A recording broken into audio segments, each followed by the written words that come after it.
No, you don't understand how Portland is laid out as a city. If they were on top of the Sylvan Hills, That's werewolf territory. I don't know that. Yeah. Anytime I drive through the Sylvan Hills anymore, I always think, God, I hate this fucking road. Why the fuck would they ever put this winding fucking road here at 35? And I always also think, and I'm stuck in werewolf territory if I die. That'll boost the range being up on a mountain. it will indeed. That's why you need Dick as a contact, so that he can fly and spy for you. Be your I Spy in the sky. Your Trying to special remember, lens you and guy. Lucretia. I'm gonna take a little break with Bird to nom some pizza. I will be back in 10 to 15 minutes. Goodbye. You and I should discuss what the fuck to do next, because I legit can't figure out what to do next. Yeah, I have no clue. So Ollie has a couple of spheres in Prime. Maybe is capable of opening the rift just enough from that side with a strong enough catalyst. Oh man, I don't. just because he's not here doesn't mean we can't tell him things. Yeah. We could tell him to activate the portal as our out of character prayer. Yeah. I hadn't thought about that.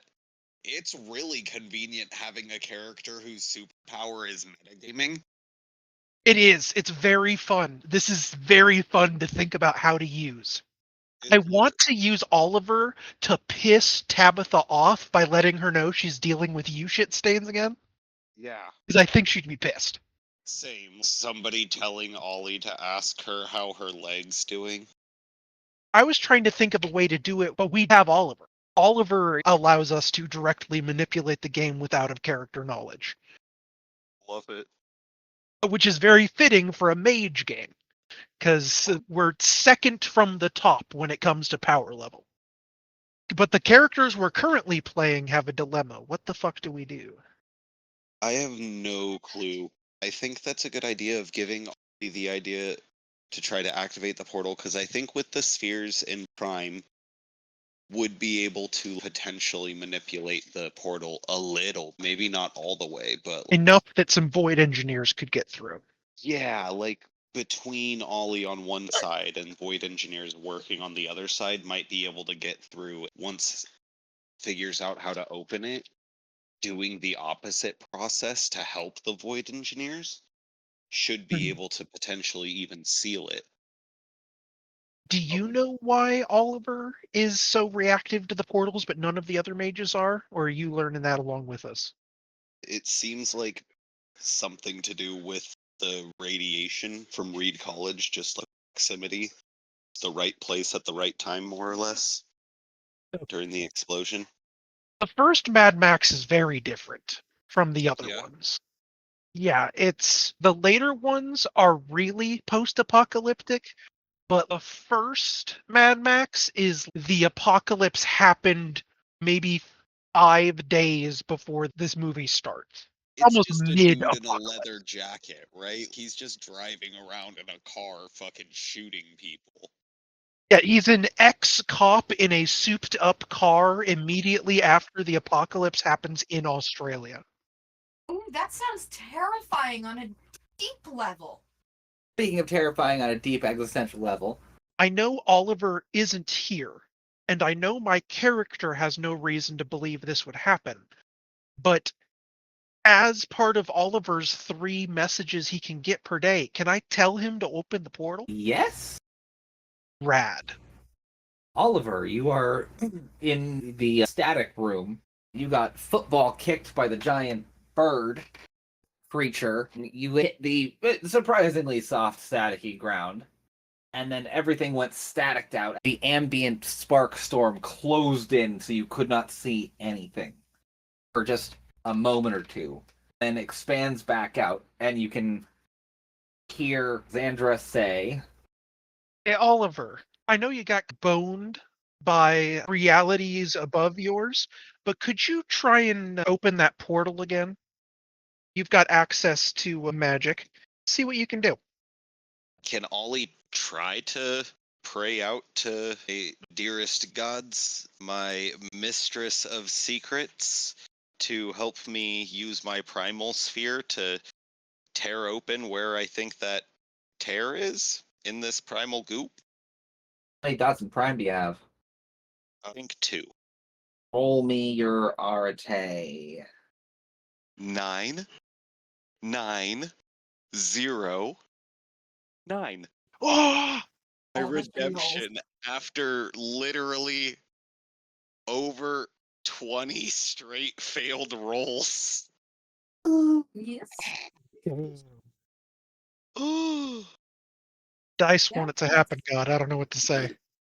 nut. That's Try to mix in my life sphere in there. Use my life force as like the catalyst. Your life to- force is prime. You can pull quintessence.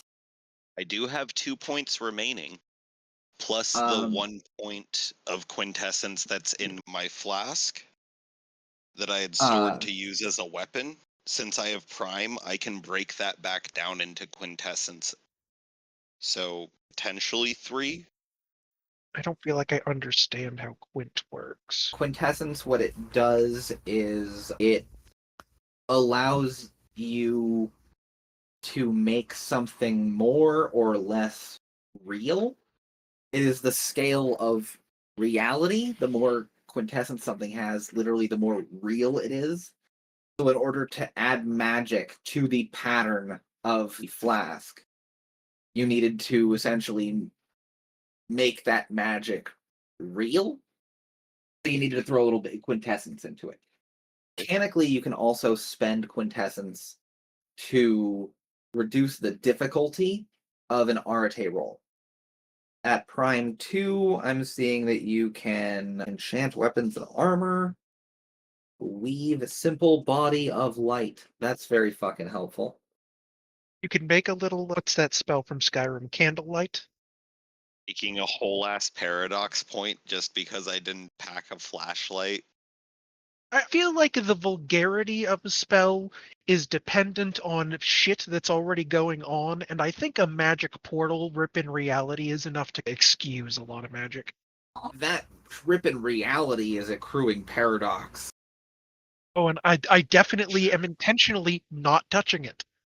That thing's gonna go off like a bomb. Ollie feels some mercurial gold at the tips of his fingers, calling out to him, and he is going to try to grab hold of that magic with all reality that he thinks exists. Calling out to the knowers of the secrets of the hot dogs and magic. I'd like to know what's going on our side of the portal when that's going on, because we might be able to help if we know what's going on. John was going to make a weird dick pentagram thing. That So is true. exactly what I was intending to do. Yes. As Ollie reaches fingertips in, trying to pull the portal open just a little bit, you manage to get an arm out. Just an arm. And the thing starts to close tighter. I'm sorry, honey. You're not gonna want to do that right now. Pull your arm back in.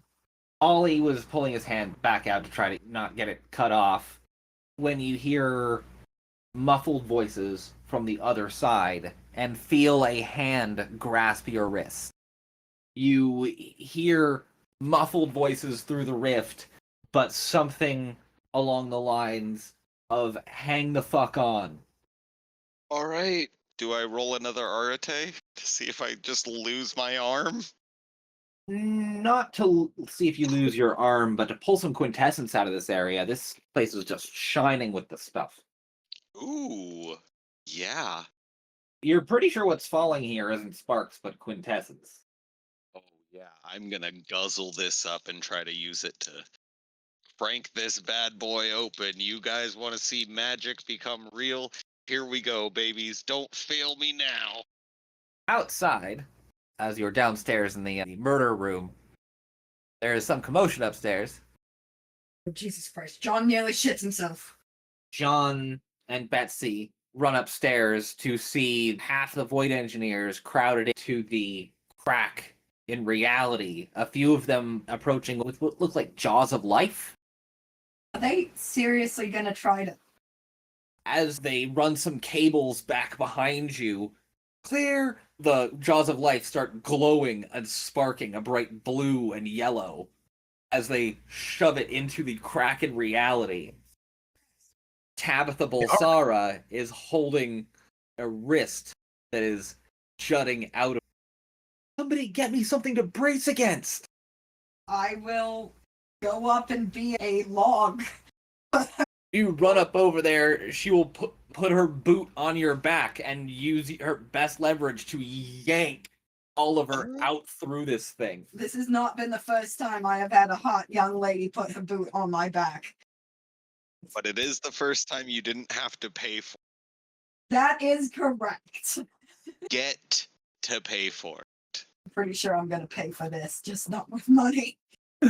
With your help, Tabitha manages to yank Oliver out through the portal just a couple of seconds before the jaws of life looking thing that a pair of void engineers have sparks wildly and crunches as the portal closes suddenly on them. It is not a clean cut either. These things are glowing, strange colors.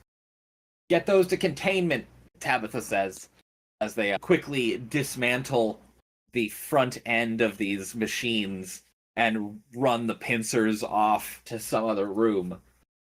And you said you don't do rescue missions.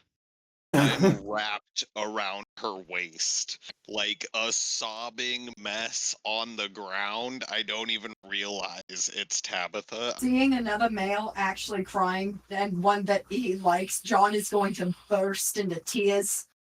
Tabitha will look around at Betsy, say, "Is this the one you were looking for?" It was! He probably really needs medical attention. They just cut off his penis before they threw him in there. I grew it back. Tabitha says, "Call him an ambulance if you need to, but do so a couple of blocks from here. Looks like he can walk. I'll try and help him to his feet. If you need, we can provide him with a wheelchair."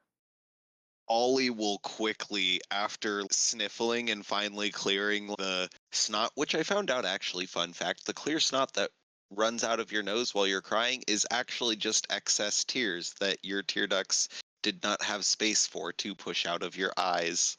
Yeah, so once all the extra tears clear out of my nostril, and I'm still continuing to sniff, I get a whiff, I assume.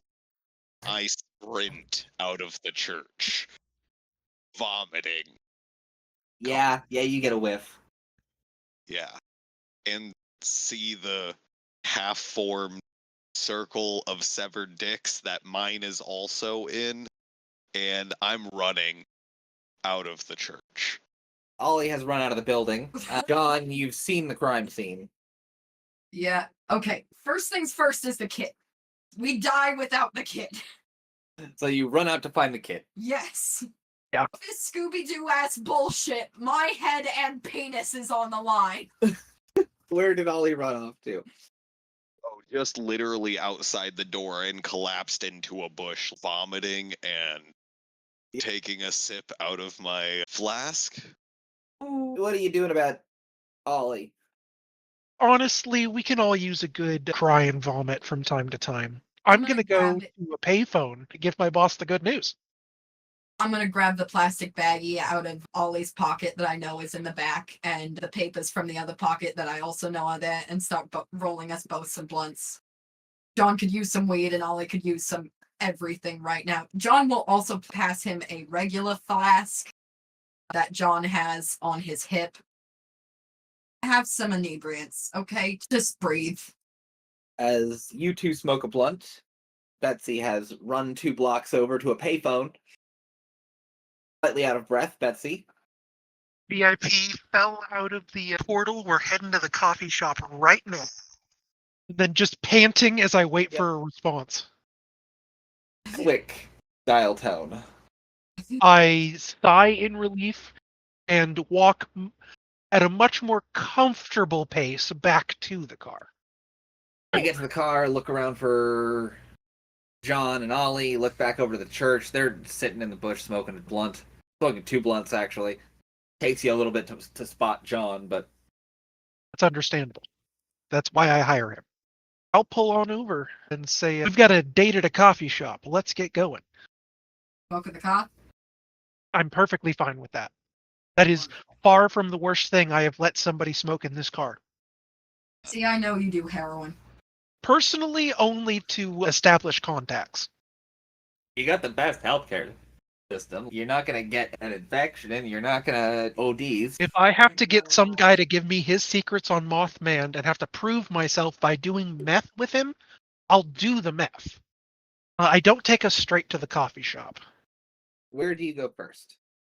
Since I've requisitioned my resource to rent an apartment, I would take us there to clean ourselves up a little bit first.